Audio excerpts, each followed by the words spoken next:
Hi friends, welcome back to Kavitha Arsikere YouTube channel. ನಮ್ಮ ಪುಟಾಣಿ ನೋಡಿ ಇವತ್ತು ಯಾವ ರೀತಿಯಾಗಿ ಆಟ ಆಡ್ತಿದೆ. ಇಬ್ಬರು ರೆಡಿಯಾಗಿದ್ದಾರೆ. ಯಾಕೆ ಗೊತ್ತಾ, ಇವತ್ತು ಅರಸೀಕೆರೆಯಲ್ಲಿ ಫೇಮಸ್ ಆಗಿರುವಂಥ ದೇವಸ್ಥಾನ ಒಂದಿದೆ. ಅದೇ ಜೇನುಕಲ್ ಸಿದ್ದೇಶ್ವರ. ಹುಣ್ಣಿಮೆ ದಿನ ತುಂಬಾ ಅಲ್ಲಿ ರಶ್ ಇರುತ್ತೆ, ತುಂಬಾ ಜನ ಬರ್ತಾರೆ. ನಾವು ಕೂಡ ಹೋಗೋಣ, ಇವತ್ತು ಹುಣ್ಣಿಮೆ ದಿನ ಯಾವತ್ತೂ ಹೋಗಿರಲಿಲ್ಲ. ಹಾಗಾಗಿ ಹುಣ್ಣಿಮೆ ದಿನ ಹೋಗೋಣ ಅಂತಂದ್ಬಿಟ್ಟು ರೆಡಿಯಾಗಿದ್ದೀವಿ. ನನ್ನ ಮಕ್ಕಳು ಫಸ್ಟೇ ರೆಡಿಯಾಗಿ ಕೂತ್ಕೊಬಿಟ್ಟಿದ್ದಾರೆ, ಹೋಗೋಣ ಅಂತ. ಹಾಗಾಗಿ ಪುಟಾಣಿ ಇಬ್ಬರು ಆಚೆನೇ ಕೂತಿದ್ದಾರೆ. ಹೋಗೋಣ ಅಂತ. ನಾವು ನಮ್ಮ ತೋಟದ ಹತ್ರ ಇರೋ ಸ್ವಲ್ಪ ಜನ ಬರ್ತೀನಿ ಅಂತಂದಿದ್ರು, ಅವ್ರ ಜೊತೆ ಹೋಗೋಣ ಅಂತ ಅಂದ್ಬಿಟ್ಟು ಅವ್ರಿಗೆ ವೆಯ್ಟ್ ಮಾಡ್ತಾಯಿದ್ದೀವಿ. ಅವರೆಲ್ಲ ಬಂದಮೇಲೆ ಒಟ್ಟಿಗೆ ಹೋಗೋಣ. ನನ್ನ ಮಕ್ಳಿಗೆ ಅಲ್ಲಿ ತನಕ ಇಲ್ಲ, ರೆಡಿಯಾಗಿದೆಯಲ್ಲ ಹೋಗೋಣ ಅಂತ. ಯಾರೆಲ್ಲ ಜೇನುಕಲ್ ಸಿದ್ದೇಶ್ವರ ಇದುವರೆಗೂ ನೋಡಿದ್ದೀರಾ ಅವರೆಲ್ಲ ಕಮೆಂಟಲ್ಲಿ ತಿಳಿಸಿ ನಾವು ನೋಡಿದ್ದೀವಿ ಅಂತ. ಮತ್ತು ಯಾರೆಲ್ಲ ನೋಡಿಲ್ಲ ಒಂದು ಸಲ ವಿಸಿಟ್ ಮಾಡಿ ನೋಡಿ, ತುಂಬಾ ಚೆನ್ನಾಗಿರುತ್ತೆ. ನಾವು ನೋಡಿ ಎಷ್ಟು ರಶ್ ಇದೆ ಅಂತಂದ್ಬಿಟ್ಟು ಫುಲ್ ಜಾತ್ರೆ ಥರ ಇರುತ್ತೆ. ನನಗೆ ಮಕ್ಕಳು ಕಟ್ಕೊಂಡು ಬೆಟ್ಟದ ಮೇಲೆ ಹೋಗೋಕ್ಕಾಗಲ್ಲ ಅಂತಂದ್ಬಿಟ್ಟು ನಾವು ಹೋಗಲಿಲ್ಲ.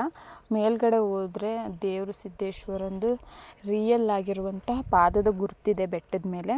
ಯಾರೆಲ್ಲ ನೋಡಿರ್ತೀರೋ ಅವ್ರಿಗೆಲ್ಲ ಗೊತ್ತಿರುತ್ತೆ.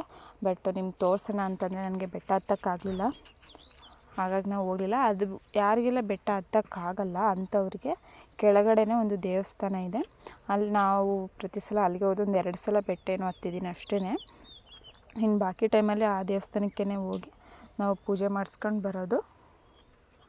ನಿಮಗೂ ಯಾರಿಗೆಲ್ಲ ಬೆಟ್ಟ ಹತ್ತಕ್ಕಾಗಲ್ಲ, ನೀವು ಕೂಡ ಅಲ್ಲೇ ಹೋಗಿ ಪೂಜೆ ಮಾಡಿಸ್ಕೊಂಡು ಬನ್ನಿ.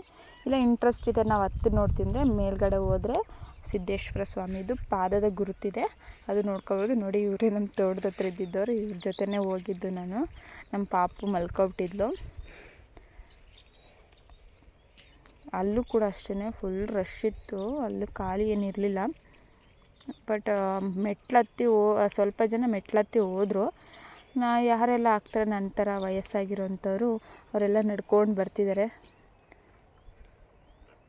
ನೋಡಿ, ಇಲ್ಲಿ ಸ್ವಲ್ಪ ನೆರಳಿಗೆ ಅಂತೆಲ್ಲ ಪೆಂಡಲ್ ವ್ಯವಸ್ಥೆ ಎಲ್ಲ ಮಾಡಿಸಿದ್ರು. ಅಲಂಕಾರನೂ ಅಷ್ಟೇ ಚೆನ್ನಾಗಿ ಮಾಡಿಸಿದ್ರು. ಇಲ್ಲೂ ಅಷ್ಟೇ ತುಂಬಾ ಕ್ಯೂ ಇತ್ತು. ನಾವು ಅದರಲ್ಲಿ ಕಾದು ಪೂಜೆ ಮಾಡಿಸ್ಕೊಂಡು ಬಂದ್ವಿ. ನೋಡಿ, ಇಲ್ಲಿ ಎಷ್ಟೊಂದು ಜನ ಇದ್ದಾರೆ. ನಾವು ದೇವಸ್ಥಾನ ಸುತ್ಕೊಂಡು ಹೋಗಬೇಕಿತ್ತು. ನಾವೆಲ್ಲ ಸುತ್ತಕೊಂಡು ಒಳಗಡೆ ಹೋಗ್ತಾಯಿದ್ದೀವಿ.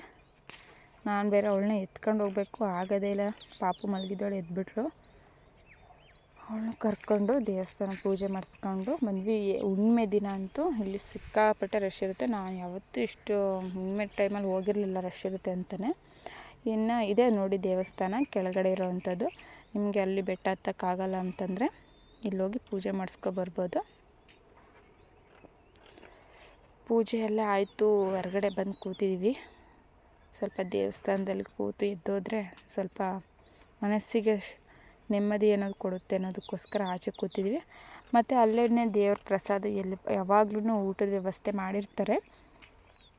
ನಾವು ಕೂಡ ಹೋಗಿ ಊಟ ಮಾಡ್ಕೊಂಡು ಬರಬೇಕು ಅಂತ ಅಂದ್ಬಿಟ್ಟು ಹೋದ್ವಿ. ಇದೇ ಫಸ್ಟ್ ಟೈಮ್ ನಾನು ಕೂಡ ಹೋಗ್ತಿರೋದು. ಊಟಕ್ಕೆ ಯಾವಾಗಲೂ ಹೋಗಿರಲಿಲ್ಲ. ಏನಪ್ಪ ಅಂತಂದರೆ ಅಲ್ಲಿ ಎಲ್ಲರಿಗೂ ತಟ್ಟೆ ವ್ಯವಸ್ಥೆ ಇರುತ್ತೆ, ನೀರಿನ ವ್ಯವಸ್ಥೆ ಇರುತ್ತೆ, ರುಚಿಯಾಗಿರುವಂಥ ಊಟ ಇರುತ್ತೆ. ಮುದ್ದೆ, ಅನ್ನ, ಸಾಂಬಾರು ಕೊಡ್ತಾರೆ. ನೋಡಿ, ನನ್ನ ಮಗಳು ಸಾಂಬಾರು ಚೆನ್ನಾಗಿದೆ ಅಂತ ಚೆನ್ನಾಗಿ ತಿಂದಾಕ್ಬಿಡ್ತಿದ್ದಾಳೆ. ಆದರೆ ಸ್ವಲ್ಪ ಊಟ ಕೊಡ್ತಾರೆ, ವೇಸ್ಟ್ ಮಾಡೋಂಗಿಲ್ಲ ಅಲ್ಲಿ ಊಟನ. ಅಲ್ಲೇ ಕೂತ್ಕೊಂಡೋಕ್ಕೆ ಒಂದು ಸ್ವಲ್ಪ ಊಟ ಮಾಡೋಕ್ಕೆ ಅಂತಲೇ ವ್ಯವಸ್ಥೆ ಮಾಡಿದ್ದಾರೆ. ಅಲ್ಲಿ ಕೂತ್ಕೊಂಡು ಬರ್ಬೋದು. ಮತ್ತು ಇದು ಮೆಟ್ಲು ದೇವಸ್ಥಾನದ ಹತ್ರ ಹೋಗೋದು. ನಾವಲ್ಲಿ ಸ್ವಲ್ಪ ಜನ ಬೆಟ್ಟ ಹತ್ತಿದ್ರಲ್ಲ, ಅವ್ರು ಬರಲಿ ಅಂತ ಅಂದ್ಬಿಟ್ಟು ನೆರಳಿಗೆ ಅಲ್ಲಿ ಬಂದು ಕೂತ್ಕೊಂಡು ಕರ್ಪೂರ ಹಚ್ಚಿ ಕಾಯ್ತಾ ಕೂತಿದ್ದೀವಿ ಅವರು ಬರಲಿ ಅಂತ. ನೋಡಿ, ಇಲ್ಲಿಂದ ಸ್ಟಾರ್ಟ್ ಆಗುತ್ತೆ. ಇಲ್ಲಿಂದ ಸ್ಟೆಪ್ಸ್ ಹತ್ಕೊಂಡು ಹೋಗಬೇಕು ಮೇಲ್ಗಡೆಗೆ. ಒಂದಿಷ್ಟು ಜನ ಇದ್ದಾರೆ.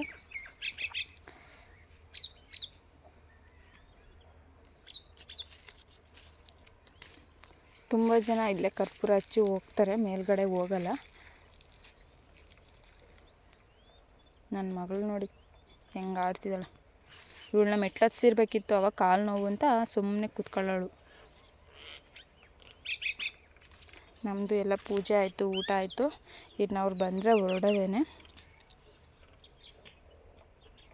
ಫ್ರೆಂಡ್ಸ್, ಇವತ್ತಿನ ವಿಡಿಯೋ ಎಲ್ಲ ನಿಮಗೆಲ್ಲ ಇಷ್ಟ ಆಗಿದೆ ಅಂತ ಅಂದ್ಕೊತೀನಿ.